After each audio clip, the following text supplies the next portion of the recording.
Greetings. Name's Terrell. I'm 25 winters old, and I dwell alone on the edge of a quiet hamlet just outside the outer woods of Caer Arden. I make my living as a blacksmith in the village forge. 'Tis not the most glorious of trades, but honest work nonetheless. I've always taken to mending things, hinges, horseshoes, swords, wheels, whatever breaks I fix. A few years past, I earned enough coin to purchase a small cottage with my own hands. Still owe Lord Fenric a few gold crowns each harvest, but the land and timber are mine. The village is a place where folk still nod and say morn to ye as you pass. Across the cobbled path from my smithy lives Lady Emmeline and her husband, Sir Rian. No children between them. They're both a few years my elder, perhaps 30 summers or so, and had been wed some 6 or 7 years by anyone's reckoning. To most they seemed as any noble-blooded couple. Sir Rian was mild in manner, always with a courteous nod, and never above sharing a jug of ale or tossing venison on the spit come festival time. Now and again we'd share a flagon and watch the knights train in the square. Lady Emmeline was easy to speak with, not proud or distant as some wives of rank. Our conversations were simple weather harvests, dogs barking at night. From my side, there was never intent nor improper thought. But in the last few moons, I began to notice something shift. Each time I passed her by on my way to the well or returning from the woodshed, her eyes seemed heavy, her shoulders low. There was weight upon her soul, though she spoke not of it at first. Bit by bit, she began to speak. At first, minor grievances, Sir Rian coming home late from the court barracks, silence at supper. Then it grew darker. She whispered that he barely returned at all. When he did, he spoke, little stared past her and left parchment scraps tucked in his satchel missives bearing the names of women she did not know. She never said the word, but her meaning was clear. She believed him unfaithful. I did not know how to reply. What words could ease such a wound? I dared not involve myself, so I only listened. I nodded, kept my tongue bridled, and offered her space to unburden. One dusk, as I returned from the forge with soot on my sleeves, she passed me on the lane. Her cloak hung loose, her cheeks drawn and pale. I asked if aught was amiss. She gave a sigh, like a candle burning its last. He says he worked late again. She said, yet brought home no ledger, no court rolls. Nothing. Without thought I muttered, "Mayhap you should leave him." I hadn't meant it. It came quick like a spark from the forge, a foolish jest, a throwaway comment not meant to land. But she did not laugh, nor frown, nor move at all. She looked upon me, not just at me, deep into me, then said soft as falling ash, Mayhap. And then she turned and walked away. No farewell, no look back. I stood dumbstruck, cursing my tongue. I fretted half the night, unsure if I'd wounded her pride or struck a truth too close to home. I told myself she was weary, that she'd forget it by morning. I dared not mention it again. I'm no seeker of quarrels, especially not with those whose hearth burns across the very road. So the next day I went on as normal. The forge was long and hot that day, 2 horseshoes and a broken gate hinge, and I returned home late near the 9th bell. I stoked the fire, poured myself a horn of ale, and settled by the hearth with bread and cheese. Then came the knock. Unexpected firm. I opened the oaken door, and there stood Lady Emmeline, cloaked and travel-worn, 2 satchels in hand, and a look in her eyes I shall not forget. Before I could utter a word, she spoke. "I sent the annulment writ to the court this morning. I shan't sleep another night in his hall." I blinked, uncertain if I'd misheard. "Sir Rian. He remains?" She nodded once. "Aye. But I do not." I glanced at her satchels, then at her again. My tongue failed me. She arched a brow and said, "Will you grant me entry, or shall I stand in the cold until dawn?" I stepped aside. "Aye, of course. Come in." She entered as though she had done so 100 times, set her bags by the hearth, sat upon the bench like it were hers, and I stood frozen. Should I summon the guards, send a raven to her kin? She looked up at me and said simply, "I'll sleep by the fire. I need but a night to breathe." I gave a slow nod. "As you wish." She laid herself upon the bench, pulled my spare woolen blanket over her, and was asleep within moments. I lingered there a while, staring into the flickering embers. Then I stepped outside, pulled my cloak tight, and made my way across the lane. I knocked upon Sir Rian's door. He answered swiftly, clad in tunic and hose, eyes, hollow hair uncombed. The hall behind him was dim. He frowned. "Tyrell A," I said. "May we speak?" He nodded, stood aside, and I entered. I held out a flask. "Thought you might need this." He took it wordlessly. We walked to the rear porch where the wind blew cold and the trees whispered of winter. "I'll speak plain," I began. "Lady Emmeline lies in my cottage. She came of her own will. Told me she filed the writ." He said nothing for a long while, just sipped the flask, eyes on the dark trees. "I didn't summon her," I added quickly. "There's naught between us, not now, not ever. I thought you should hear it from me." He gave a faint nod. "She told me she would file. I thought she'd ride to her sister's manor." There was sorrow in his voice, but no anger, only weariness. "She said she found strange letters I offered." He laughed, a sharp, bitter thing. "Aye, from a merchant's wife seeking soap from my cousin's trade route. Harmless. But in her eyes all things have meaning now. You believe she truly thought you unfaithful. I believe she stopped believing in us a long time ago," he said. "And I stopped trying to convince her otherwise. I grew tired of defending air. Silence returned between us, filled only by the wind." "She may stay a few days," I said, "just until she finds her next place." He gave a slow nod. "Let her. I no longer care where she rests. I care only for quiet." He turned toward me, eyes sharp despite his exhaustion. "I trust you, Tyrell. You're a man of honor. She'll be safe with you, and you shan't do anything foolish." That struck me, not as praise, but as a heavy trust. I let out a breath. We spoke a while longer of horses, of wine, of the smithy, and for a moment the world felt almost normal again. When I returned, Emmeline still lay asleep, peaceful at last, and I stood in the doorway, unsure what strange tide I had just stepped into. "Aye," thanks, Sir Rian murmured, accepting the flask from my hand. We ended up sitting on the rear steps of his manor, facing the narrow patch of woods behind his stables. It was quiet there, save for the rustle of night creatures and the soft hiss of wind through the dry brush. A torch flickered on a nearby wall, casting long shadows behind us. I did not mince words. "Listen," I said. "I'm going to speak plain." He turned to me with that wary, hollowed look, the kind of look a man wears when he's already braced for bad news. "Emmeline's in my cottage," I said. "She came less than an hour past, carried 2 satchels, told me she filed the annulment, said she wouldn't spend another night beneath your roof." Ryan took a long pull from the flask. He said nothing at first, just stared out into the gloom as though he were watching something fade in the trees. "I didn't bid her come," I added. "Swear it by flame and steel. And there's never been anything between us, not now, not ever." I watched his face for any flicker of fury, but he gave only a slow, resigned nod. "I believe you," he said softly. "She said she was sending the writ. I'd half thought she'd ride to her sister's out in Greentarn. I didn't know what to say to that." After a moment he looked over at me and added, "I'm grateful you told me. Truly.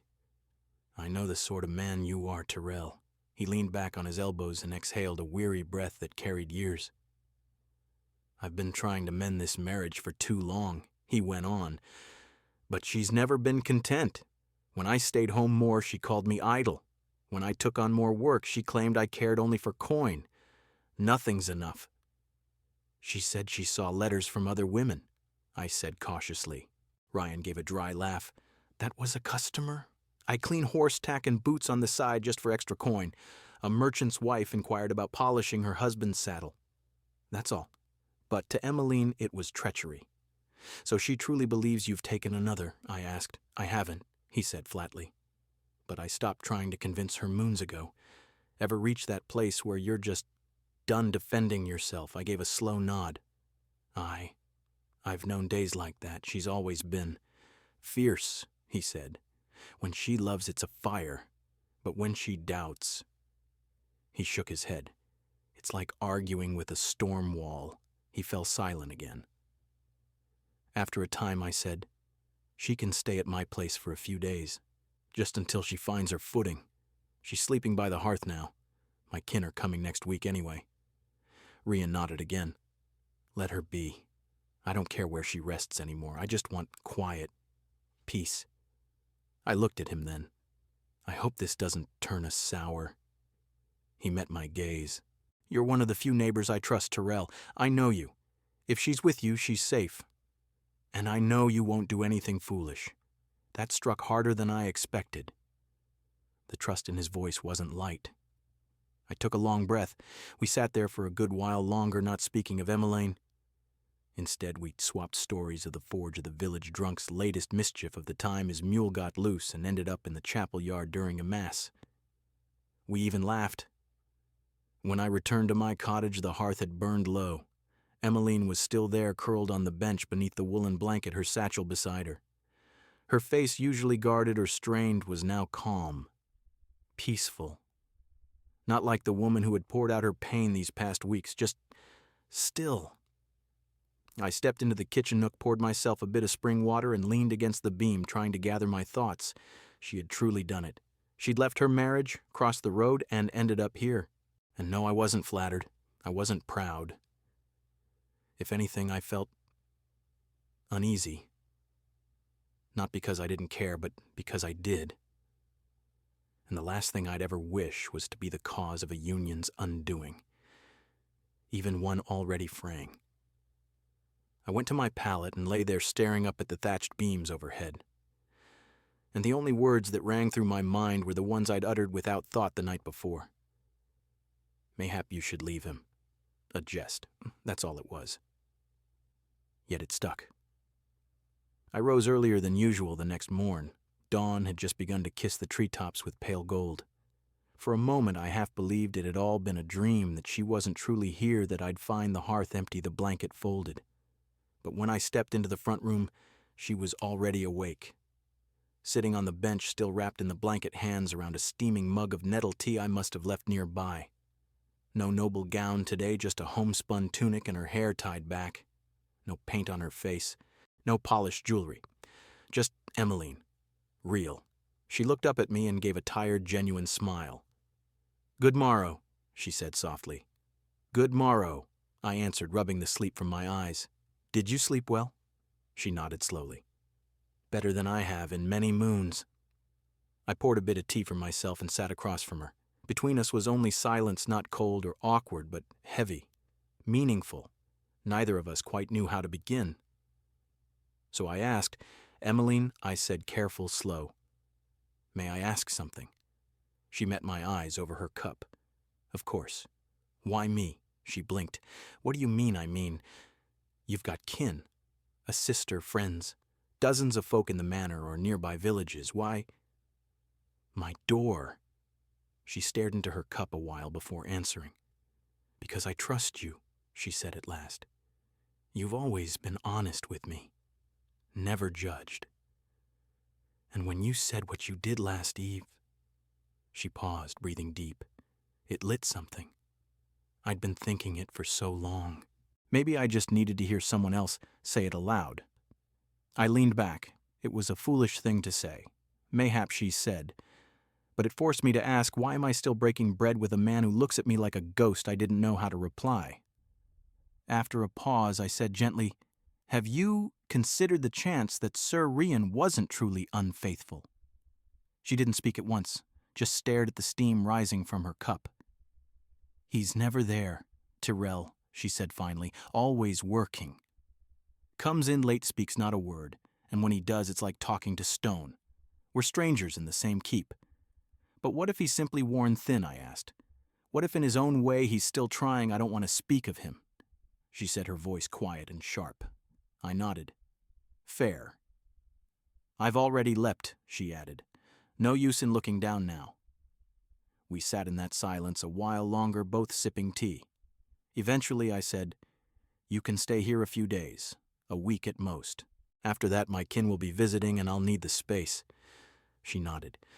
"I understand. I'll start seeking another place today." I gathered my tools and headed out for the forge, but even as I hammered steel and pumped the bellows, her face, her weariness never quite left my thoughts. And a voice echoed again and again in my mind. Mayhap you should leave him. The words that might have tipped a balance already hanging by a thread. She sat upon the bench near the hearth, still wrapped in my spare woolen blanket, cradling a clay cup of nettle brew. Her cloak had been exchanged for a simple linen tunic and trousers, hair pulled back with a twine tie, no jewels, no paint upon her cheeks, just her, real. When she saw me, she offered a small smile, tired, unguarded, nothing false in it, merely quiet. "Morning," she said. "Morning," I replied, still rubbing the sleep from my eyes. "You sleep well?" I asked, settling onto the stool opposite her. She gave a gentle nod. "Better than I have in many moons." I poured myself a cup and sat across from her, the fire casting a warm hush between us. There was a strange sort of silence in the room, not strained, but thick like the space held more than either of us dared say aloud. Finally, I broke it. "Emmeline," I said cautiously, "may I ask you something?" She looked up from her drink. "Aye, why me?" She blinked. "I don't follow. You've kin. A sister. Surely friends among the court or other noble houses. So why here? Why, my door." She glanced down into her brew, the steam rising faintly between us. For a moment she said nothing. Then, "Because I trust you," she said simply. "You've always spoken plain. Never made me feel less than I am." She paused. "And when you said what you did yesterday, I don't know. It struck something in me. Maybe I just needed to hear it from someone else's lips." I leaned back, exhaling. It was foolish talk, thoughtless. Mayhap, she said. But it forced me to ask myself, why am I still sleeping beside a man who acts like I'm made of stone? I didn't know how to respond. Any word I spoke would have either sounded too personal or too distant. "Emmeline," I began again, choosing each word with care. "Have you thought that perhaps Sir Ryan wasn't truly unfaithful?" She didn't answer straight away. Then softly, "He's never home. Tyrrell, he rides out early, returns late. When he does, he speaks, not looks not. There's no warmth left, no fire. Just silence. It could be that he's simply burdened," I offered. Tired-eyed, but still trying in his own way. She shook her head. "I don't want to talk about him." I gave a quiet nod. "Very well. I just didn't want you to leap if the ground hadn't truly crumbled." Her voice dropped low. "I already leapt." The silence returned. We sipped our drinks without another word for a time, the fire crackling softly beside us. Eventually I spoke. "You may stay here a few more days. A week at most. After that, my kin arrive from Dornsford and I'll be short on space." She nodded. "Understood. I'll begin my search today." By the time I left for the forge already behind, on orders, I didn't say much else. But as I mounted the lane path, I cast a glance back at the cottage. She stood in the doorway, arms folded across her chest, eyes following me as I rode out. She looked lost, not merely from her husband, but from herself. Like someone who'd worn a title so long, she no longer knew who she was without it. All day hammering iron and fixing hinges, my mind stayed with her. "This is not your burden," I kept telling myself. "You did the decent thing, gave her shelter. That's all." But I couldn't help but wonder if those words I'd flung so carelessly, "Mayhap you should leave him," had been the final cut of the blade. A blow struck, not with intent, but with timing. When I returned late, that eve the hearth was empty, the bench where she slept undisturbed. My gut twisted. For a moment I feared she'd vanished without a word. But then through the window I caught sight of her in the backyard, seated upon the stone wall beneath the moonlight. In her hands she held a folded parchment, eyes scanning slowly. I stepped outside. "All well?" I asked. She nodded. "Aye. I've been sending word. Seeking short leases, spare rooms, anything that isn't filled to harvest." I sat beside her on the stone. "Don't rush. You've still got time." She glanced over. "Thank you, Tyrrell. For this. For letting me stay." I know it's not your trouble, she added. It kind of is now, I said with a shrug. But I don't mind. She laughed soft short, but it was the first laugh I'd heard from her since this whole ordeal began. That night as I was oiling a blade, I'd forged a raven arrived with a note. It bore Sir Ryan's seal. Thanks again for speaking yesterday. I'm not angry. Honestly, I feel lighter now that it's all in the open. I just hope she finds whatever peace she's been chasing. I stared at those words a long while.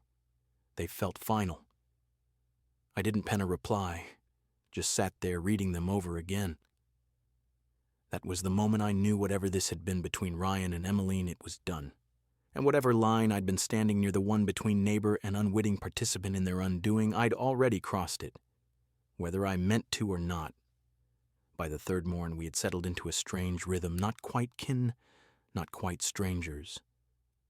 Lady Emmeline would rise early, sweep the hearth, fetch water from the well, and steep fresh nettle tea. She moved through the cottage quietly, never once acting as though the place were hers. More like someone carefully tending to borrowed space. It wasn't false humility. It felt more like penance, as though she feared overstaying despite how deep we were already in.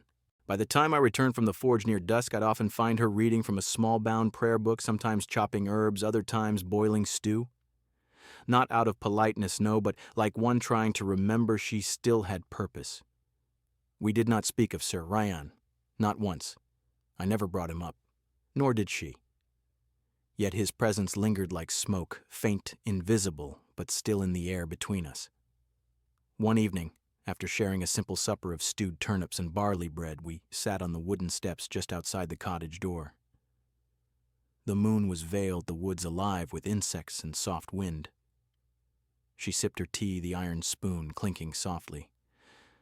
Then after a long silence, she asked, "Do you ever feel like your life is happening without you in it?" I didn't speak right away. Like she continued, "You're walking through the motions, sweeping, mending, smiling when you should, but none of it feels like yours." I gave a slow nod. Aye, especially when I first came to this cottage. I'd wake in the quiet and think, so this is it, me and a roof bought in sweat. She smiled a small, sad curve of the lips. "At least you built something," she said. "This place is yours. You answer to no one. If you wish to buy a new candle sconce or take 2 days to fish, no one questions it. You could have had that too," I told her. "I thought I did," she replied softly.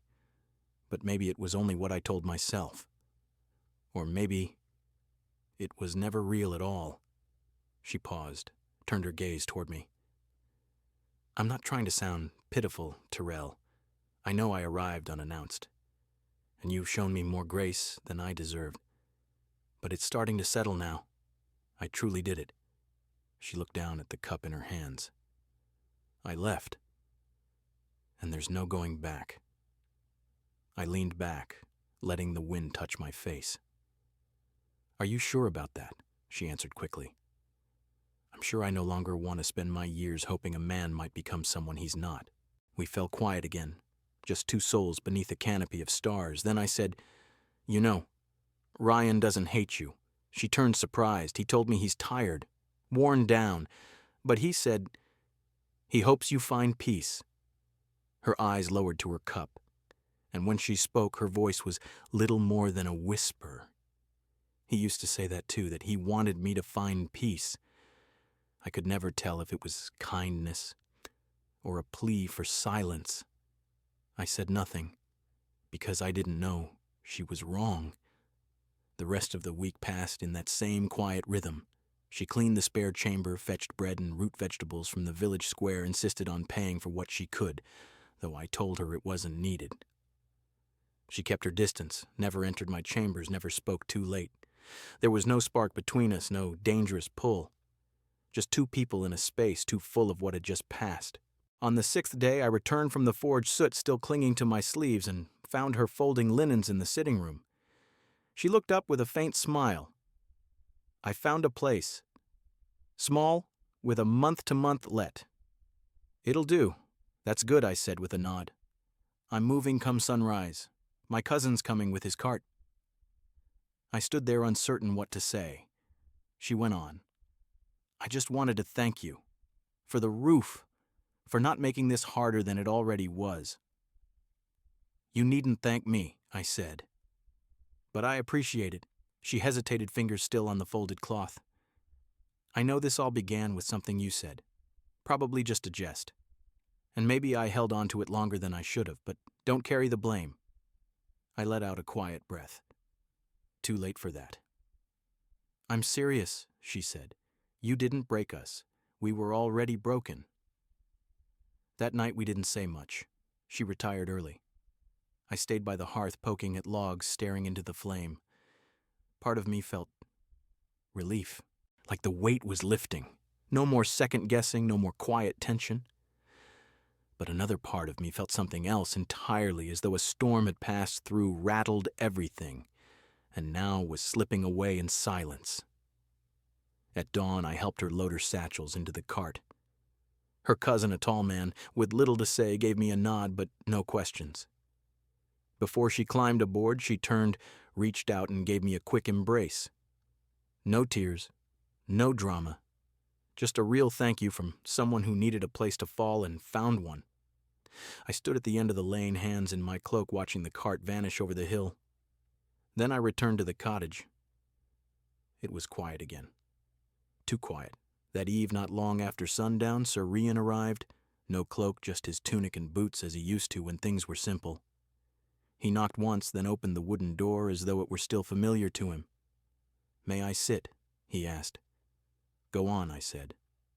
He lowered himself onto the step beside me. For a while, neither of us spoke. The air was still. But everything had changed. She's gone, Ryan asked at last. I said. Found a place to stay. Modest, but hers. He nodded slowly as if the words needed time to settle. So it's truly over then. I think she made that choice long ago, I said. Mayhap long before she ever came to me. He let out a long breath, gaze fixed on the path ahead. It's strange, he murmured. I always thought if she left I'd be angry. But now he gave a half shrug. I just feel numb. We sat in silence again, lantern light flickering from within the cottage. Wind stirred the dry grass, but neither of us moved. Then he said something I didn't expect. I'm not upset she came to you, he said. Truly. If it had to be someone, I'm glad it was you. He looked over at me. Could have been worse. You've always been honest, and I respect that. Thanks, I said simply. I'll be all right, he added. Maybe not on the morrow, but soon. He lifted his flask toward me. I raised mine, and we drank quietly beneath the darkening sky. The sun was low, and though the village around us looked the same fields, same stone paths, same idle smoke drifting from chimneys, everything felt changed. It's been 2 moons now since Emmeline left my cottage. I still remember the morning as though it were etched in glass. She stood by the door, her cousin's cart waiting outside, reins in hand. Her satchels already packed, stacked neatly in the back. She looked calm, not sorrowful, not tearful, just ready. She turned to me, embraced me quick and firm, the kind of farewell that says more than words. No tears, no promises. Just, thank you, Tyrell. I mean it, I nodded. I hope you find what you're seeking. She offered one last soft smile, then climbed into the cart. And just like that, she was gone. That night the house felt too large, too still. I kept passing the bench where she used to sleep. The blanket she used still lay folded where she left it. I didn't move it for days, couldn't say why. Perhaps it was habit, or perhaps I was still offering her space even in absence. About a week later, Ryan and I spoke again. It wasn't like before. It wasn't easy. But it was better than I'd expected. We didn't pretend none of it happened. In fact, we talked about it straight. One evening he came by with a flask in hand and sat beside me on the stone step. So he said, "Do you think it was always bound to end like this?" I gave a slow shrug. Truthfully, I don't know. I think she made her peace with it long before I ever opened my mouth. He nodded. I think I did too. Just never said it aloud. The annulment came and went, no raised voices, no torn banners, no blood spilled in the court. Ryan stayed in the same house across the way, adopted a stray hound from the village stables, ugly thing but loyal, always bounding after him like a shadow. He named it Rook. I still see him in the yard sometimes, tossing sticks, chuckling at the pup's clumsy leaps. He looks, lighter. As for Emmeline, I don't know where she went after that first let. She never returned. No letters, no word, no hint of where her path led. And I didn't seek her. There was nothing left unspoken, no promises to keep, no tale begging a second act. She stepped into my world unexpected, lingered just long enough to leave a mark, and then vanished when it was time. That happens sometimes.